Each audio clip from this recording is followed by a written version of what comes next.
Mit der letzten Bundestagswahl hat Deutschland entschieden und eine Mehrheit hat auf jeden Fall sich für die CDU, für Friedrich Merz entschieden, der ganz stark natürlich für die Lieferungen von Taurus-Marschflugkörpern ist.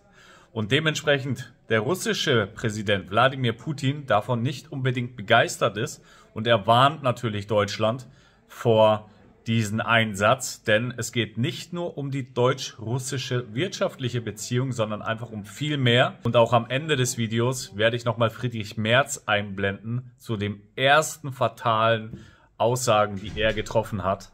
Russlands Präsident Wladimir Putin hat am Mittwoch vor einem Einsatz deutscher Raketen im Ukraine-Krieg gegen Ziele in seinem Land gewarnt. Mit Blick auf die Bundesrepublik sagte er bei einem Treffen mit ausländischen Journalisten, es sei ein sehr gefährlicher Schritt, wenn die Waffen liefern würden, deren Einsatz auch kontrollieren könnten. Wenn Sie nun sagen, dass mehr Raketen auftauchen werden, die Ziele auf russischem Territorium angreifen, wird das am Ende die russisch-deutschen Beziehungen zerstören. In der Bundesregierung ist umstritten, ob die Ukraine deutsche Marschflugkörper des Typs Taurus erhalten soll. Damit wären Angriffe auch auf Moskau möglich. Bundeskanzler Olaf Scholz lehnt die Lieferung ab. Gerade wegen der Reichweite des Taurus müsste Deutschland bei einer Lieferung unbedingt die Kontrolle über die Zieleinstellung haben, hat er erklärt. Dann wäre man aber direkt am Krieg beteiligt, was die Bundesregierung ausschließt. Andere deutsche Politiker, wie der neue Vorsitzende des Verteidigungsausschusses im Bundestag Markus Faber, befürworten eine Lieferung der Taurus-Raketen dagegen. Ein Sprecher der Bundesregierung sagte zu den Worten Putins, man habe die Äußerungen zur Kenntnis genommen. Doch eine große Mehrheit in Deutschland hat letztens bei der Bundestagswahl Friedrich Merz gewählt, der nämlich eine ganz klare Ansage gemacht hat, was passieren muss. Und das wird dem deutschen Volk vielleicht sogar noch zum Verhängnis. Und das ist krass. Und ich habe so viele Kommentare bekommen von Menschen, die geschrieben haben, wie kann man nur so einen Menschen wählen?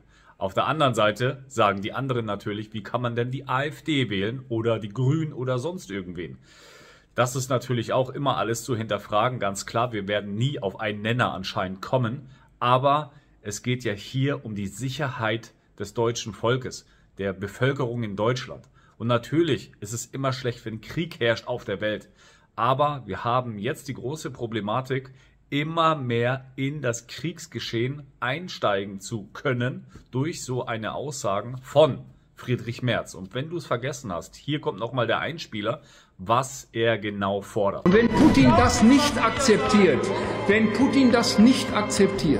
dann muss der nächste Schritt erfolgen und ihm gesagt werden. Wenn er nicht innerhalb von 24 Stunden aufhört, die Zivilbevölkerung in der Ukraine zu bombardieren, dann müssen aus der Bundesrepublik Deutschland auch Taurus-Marschflugkörper geliefert werden, um die Nachschubwege zu zerstören, die dieses Regime nutzt, um die Zivilbevölkerung in der Ukraine zu beschädigen und zu bombardieren. Und falls du nicht genau weißt, was das Taurus ist, werde ich hier einen kleinen Einspieler noch rein zeigen, damit du auch wirklich verstehst, um was es sich hier genau handelt.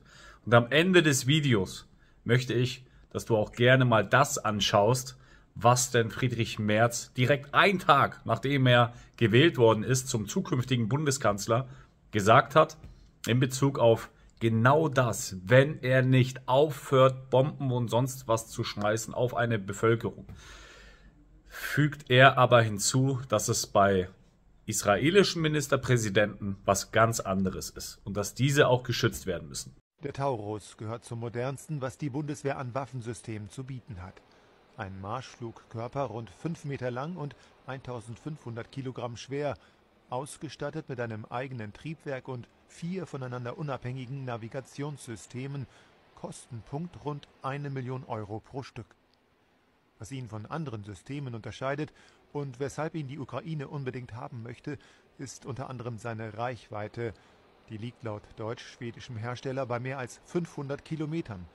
Im Vergleich kommt das britisch-französische Konkurrenzsystem Storm Shadow, das schon in der Ukraine im Einsatz ist, auf nur 250 Kilometer.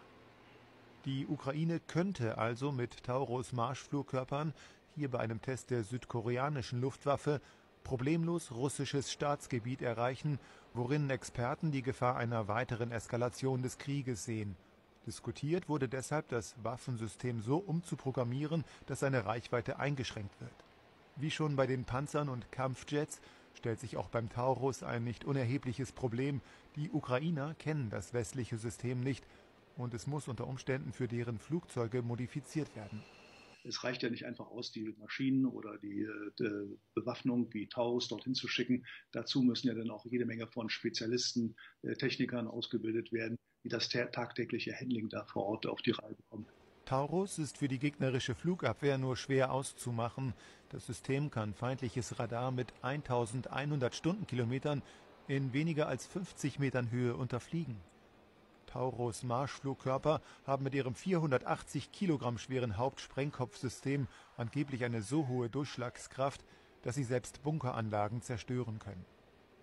Die Bundeswehr verfügt über insgesamt 600 Taurus Marschflugkörper, aber offenbar sind derzeit nur 150 einsatzbereit.